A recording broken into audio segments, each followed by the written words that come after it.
হযরত আইয়ুব বিচলিত হলেন না। এক মুহূর্তের জন্য তিনি তার রবকে ভুলে যান নাই।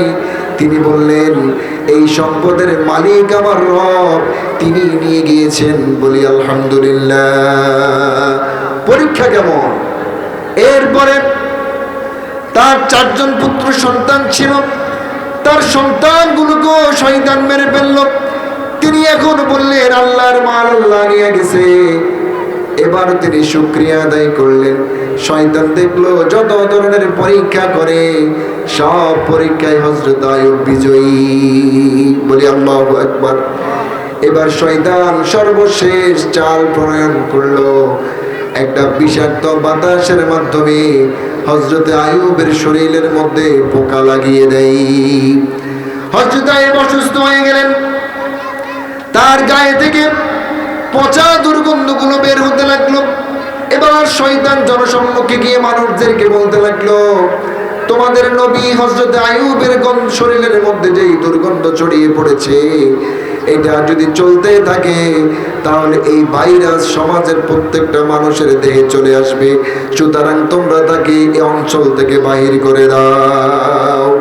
যারা এতদিন তার খেয়ে পড়ে জীবন ধারণ করেছে, এবার তারা তাকে এলাকা থেকে বের করে দিয়েছে।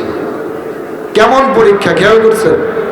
হযরত আইয়ুবকে নিয়ে তার একজন ওয়াইফ ছিল, ইতিহাসের পাতায় তার নাম পাওয়া যায় বিবি রহিমা। 4 জন স্ত্রী ছিল, 3 জন তাকে ছেড়ে দিয়ে চলে গেল, শুধু একজন তার সঙ্গে থাকলো। স্ত্রীর নৈতিক দায়িত্ব স্বামীর ভালো সময়ে যেইভাবে পাশে থাকা, স্বামীর বিপদেও পাশে থাকা স্ত্রীর দায়িত্ব। ঠিক কিনা বলেন? আমাদের অনেক মা বোন আছে, ভালো সময়ে স্বামীর সুনাম, যখন স্বামী দেনাদার হয়ে যায় তখন সম্পর্ক খারাপ, আর চিনে না। এবার বলে আমি আর ভাত খাইতাম না। আজকেও একটা ডিভোর্স করে এসেছি আমি এখানে আসার আগে। এটা আমাদের জন্য গজব। এই বিবি রহিমা থেকে শিক্ষা গ্রহণ করতে হবে। প্রিয় ভাইয়েরা আমার, হযরত আইয়ুব আলাইহিস সালাম তিনি চলাফেরা করতে পারেন না, অস্বাভাবিক জীবন, মানবেতর জীবন তিনি যাপন করতেছেন। হযরত রহিমা ছোট্ট একটা চাদরের মধ্যে পুটলির মতো করে হযরত আইয়ুবকে বেঁধে কাঁধে করে নিয়ে গ্রাম থেকে বের হয়ে গেলেন। নেককার স্ত্রী কাকে বলে প্রিয় ভাইয়েরা আমার? তিনি জনসমুদ্র থেকে বেরিয়ে গিয়ে অনেক দূরে গহীন জঙ্গলে তিনি আবার চলতে শুরু করলেন। কিছু খাবার তিনি তার সাথে করে নিয়ে গেলেন। কিছুদিন পর তার এই খাবার গুলাও শেষ হয়ে গেল। এবার স্বামীও ক্ষুধার্ত, তিনিও ক্ষুধার্ত। জীবিকা নির্বাহ করার জন্য বাদশার স্ত্রী হয়ে অন্যের ঘরে কামলা দেওয়া শুরু করে দেয়। বিবি রহিমা তার স্বামীর জন্য বিভিন্ন ঘরে গিয়ে কাজ করে করে জীবিকা নির্বাহ করতে শুরু করলেন। এবার শয়তান এটাও খেয়াল করলেন। শয়তান এবার নতুন করে ফোন দিয়ে আঁকলো আর মানুষকে বলল, বিবি রহিমার সাথে যদি তোমরা মিশো তাহলে হযরত আইয়ুবের ভাইরাস তোমাদেরকেও ধরবে। এবার মানুষগুলো বিবি রহিমাকেও তাড়িয়ে দিল। তিনি সেখান থেকে চলে আসলেন। এক পর্যায়ে ইতিহাসের পাতায় জানা যায় তিনি তার চুল বিক্রি করে স্বামীর জন্য খাবার নিয়ে এসেছে। প্রিয় ভাইয়েরা আমার, কি ভয়াবহ অবস্থা! পোকগুলো ক্রমান্বয়ে দিন দিন তার দেহের বিভিন্ন জায়গায় আঘাত করা শুরু করলো। তিনি এক মুহূর্তের জন্য নারাজ হন নাই, একবারের জন্য বলেন নাই মালিক আপনি আমাকে ভালো করে দেন, বরঞ্চ তিনি শুকরিয়া আদায় করেছেন এই পোকগুলা হচ্ছে আল্লাহর পক্ষ থেকে মেহমান। বলি আল্লাহু আকবার। আল্লাহ রাব্বুল আলামিনের নবী হযরত আইয়ুব তিনি এক মুহূর্তের জন্য বিচলিত হন নাই, ধৈর্য ধারণ করছেন। এক পর্যায়ে পোকগুলো তার সমস্ত দেহ খেতে খেতে এক পর্যায়ে এসে তার জিহ্বার মধ্যে আঘাত করা শুরু করে দিল। এবার তিনি বললেন, মালিক আপনি যেই জিহ্বা দিয়েছেন আপনার জিকির করার জন্য, আপনার মেহমান রাজকে আমার সেই জিহ্বা খাওয়া শুরু করে দিয়েছে। যদি আমার এই জিহ্বাটুকুন খেয়ে ফেলে আমি কিভাবে আপনার জিকির করব? মালিক আপনি আপনার মেহমানদেরকে বলে দিন আমাদের সবটুকুন খেয়ে ফেলুক, তারপরও আপনার জিকির করার জন্য জিহ্বাটা বাঁচিয়ে দিন। সুবহানাল্লাহ। এরপর আল্লাহ রাব্বুল আলামিন হযরত আইয়ুবের উপর তিনি চূড়ান্ত পর্যায়ে সন্তুষ্ট হয়ে গেলেন। তিনি আর স্থির থাকতে পারলেন না। তিনি বললেন, জিবরাইল যাও, আমার নবীকে বলো দূরে একটি ঝর্ণা রয়েছে, সেখানে একটি নদী বহমান রয়েছে, সেই নদীর মধ্যে গিয়ে গোসল করতে বলো। যখন তিনি আল্লাহর সাহায্যে সেই নদীর মধ্যে গোসল করলেন, হযরত আইয়ুব আগের চাইতে আরো বেশি শক্তিশালী হয়ে গেল। পরীক্ষা নিয়েছেন কে? বিজয় দিয়েছেন কে? যারা এরকম ধৈর্য ধারণ করতে পারে, দিনের জন্য ময়দানে কাজ করলে ঘর ছাড়তে হবে, পরিবার পরিজন ছাড়তে হবে, হিজরত করে এলাকা থেকে চলে যেতে হবে, বিচলিত হওয়া যাবে না। যদি স্থির থাকতে পারি, ওয়াবাশশিরিস সাবিরিন, এই ধৈর্যশীলদের জন্য আল্লাহ তাআলা জান্নাতের সুসংবাদ দিয়ে দেয়। সুবহানাল্লাহ। ধৈর্য ধারণ করতে হবে। এই ধৈর্য ধারণ যদি করতে পারি, আল্লাহ তাআলা আমাদের জীবনকে ধন্য করে দিবে, বলি ইনশাআল্লাহ। ধৈর্য ধরতে রাজি আছি তো আমরা?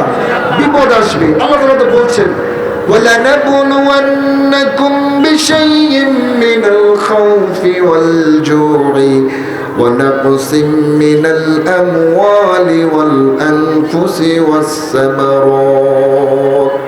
রব্বুল আলামিন বললেন, বান্দা, দুনিয়ার জমিনে যারা ঈমানের দাবি দিবে, যারা ঈমানের বলে বলিয়া নবী, যারা আমি আল্লাহ রব্বুল আলামিনকে রব বলে মেনে নিবে, আমি ওয়ালানাবলুওয়ান্নাকুম, অবশ্যই তাদেরকে পরীক্ষা করব। কথাটা কার? আল্লাহ রাব্বুল আলামিন কি জিনিস দিয়ে পরীক্ষা করবেন সেটাও বললেন, ওয়ালানাবলুওয়ান্নাকুম বিশাইইম মিনাল খাউফ। এক নম্বর, আমি তোমাদেরকে ভয় দিয়ে পরীক্ষা করব। কখনো জলোচ্ছ্বাসের ভয় দেখাবো, কখনো ভূমিকম্পের ভয় দেখাবো, কখনো ঘূর্ণিঝড় টর্নেডোর ভয় দেখাবো। আর ভয়ের মধ্যে যদি তুমি স্থির থাকতে পারো, আমি আল্লাহ রব্বুল আলামিনের উপর যদি ভরসা করতে পারো, আমি আল্লাহ রব্বুল আলামিন তোমার জীবনকে সহজ করে দেব। সুবহানাল্লাহ। ওয়ালানাবলুওয়ান্নাকুম বিশাইইম মিনাল খাউফি ওয়াল জুই ওয়ানাকসিম মিনাল আমওয়ালি ওয়াল আনফুসি ওয়াস-সামারাত। আল্লাহ রাব্বুল আলামিন বললেন, তৃতীয় নাম্বার, আমি তোমাকে ক্ষুধা দিয়া ভয় দেখাবো। বিভিন্ন সময় তুমি অনাহারে থাকবে, আর অনাহারে ক্ষুধার্ত অবস্থায় যদি আমি আল্লাহ রব্বুল আলামিনকে স্মরণ করতে পারো, আমি আল্লাহ রব্বুল আলামিন তোমার জন্য জান্নাতের সুসংবাদ দিয়া দিলাম। এরপর আল্লাহ রব্বুল আলামিন বলেন, ওয়াস-সামারাত, ওয়াস-সামারাত, আমি দুনিয়ার জমিনে তোমার ফসলগুলো ধ্বংস করে দিব।